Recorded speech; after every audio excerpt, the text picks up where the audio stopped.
Eryk, I was reading about your life story, and I know that your wife is Brazilian. How did you meet? Did you meet him in Brazil? Did you meet in the U.S.? How did you get together? We met in America through a mutual friend through jiu-jitsu. A guy I know through jiu-jitsu introduced us, and we hit it off, and man, we've pretty much been together since day one.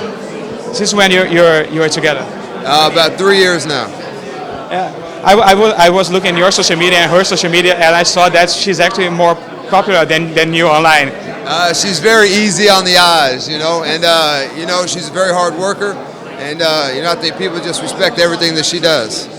I read a recent post she just posted a few days ago, telling your life story, and since you guys got together, and she said that she was the one that told you to quit your day job to focus 100% in MMA.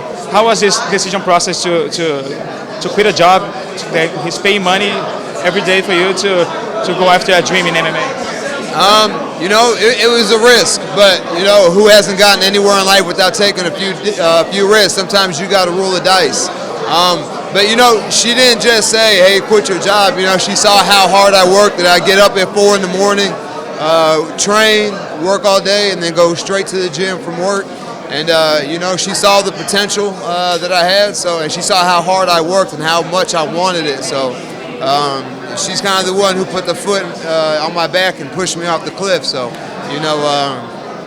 love her for it. And you flew. You just didn't go down off the cliff. Yeah, well, she told me, give it 2 years. You're already 25. You're not 18. So, give it a few years, and if it works, it works. If it doesn't, you can go back to work anytime. Was it harder, especially considering that in MMA, especially in your early stages of your career, money is not a lot for fighters? Was it hard in this first month or years into the sport? Yeah, absolutely. She works too. I was able to teach private lessons and sign people up at the gym and stuff. So I was able to get a little income through the gym, and now we're fine for a little bit. How bad is life now, headlining a card against Lyoto Machida in the UFC? Man, it's awesome to get here, especially at the pace that I got here at. Still drive the same car, still live in the same house, so not a whole lot has changed. A little bit changed financially, but certainly not rich or well off or anything like that. Still have a lot of work to do, and I think I put my name on the map when I get in here with Lyoto on Saturday. The UFC keeps throwing Brazilians against you, but this time you're fighting in their territory instead of fighting the U.S. Is it how different it is knowing that you're not going to have the support from the crowd when you step in the octagon? I think the Brazilian fans are some of the most passionate fans in all of MMA, and it's going to be a very hostile environment. I thrive under pressure. I love the pressure. So the more pressure, the better I perform. So. I hope they're loud. I'm waiting for it. I'm very anxious for to feel the atmosphere, to feel the energy. Lyoto is not in his prime anymore, but he still is a tricky opponent. How do you keep yourself from respecting him as an opponent, but knowing that maybe he's not as dangerous as he was a few years ago? I think he's still a very dangerous opponent. He's certainly much different stylistically than anybody I've fought. So that right there presents a problem. He's very savvy, has a lot of fight intelligence. So, I think he'll be prepared. He'll come to fight, I'm still very confident I'll go out there and get the job done. He's coming off 3 straight losses in the UFC against 3 tough opponents. Do you think this loss against you could be it for him? Whatever Lyoto decides to do after this fight, that's up to him. I hope he keeps fighting. I enjoy watching him fight, but he makes his own decisions. I can't speak for him or know what's going through his head. So, whatever he does, I'm sure he'll think about his family and his future and whatnot, his legacy. I don't think he has anything left to prove in the sport, but some guys, they just have a passion for fighting, and I think he's one of those guys. So.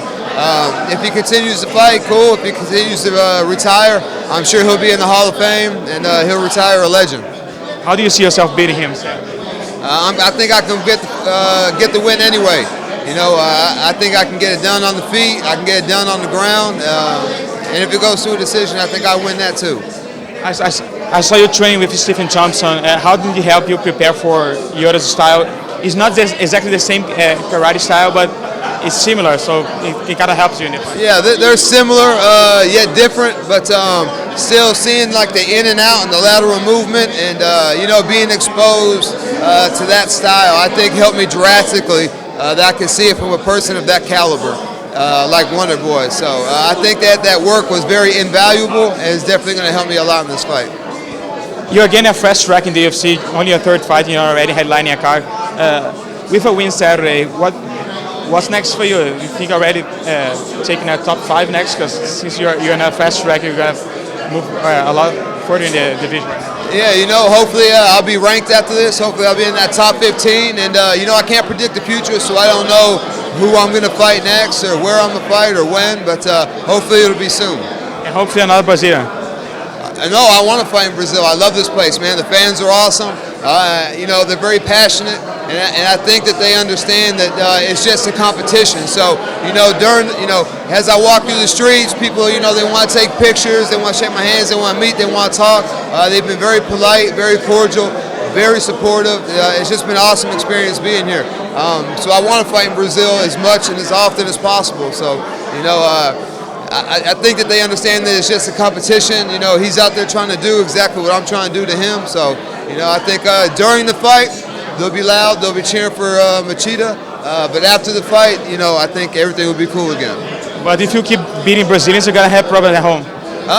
Listen, I don't choose. I don't say I want to fight Brazilians. I just signed the name that's on the contract, and that's all I can do. And it's gotten me to this point right here. So I'm very happy with my career so far.